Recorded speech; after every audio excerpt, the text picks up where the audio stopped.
នេះការដែលគេកន្លែងគេដាំបេងនៅវត្តពោធិវង្សក្រៅសិដាំបេងទាំងអស់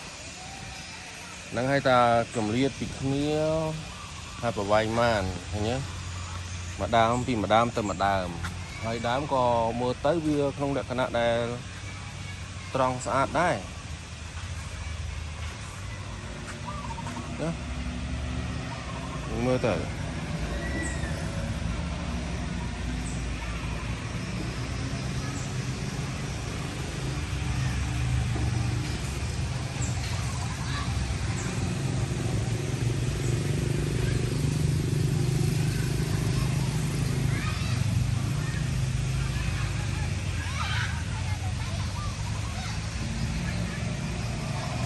មើលទៅលក្ខណៈដែលដាំឆ្ងាយពីគ្នាពេកហ្នឹងធ្វើឲ្យដើមហ្នឹងវាអត់ត្រង់ស្អាត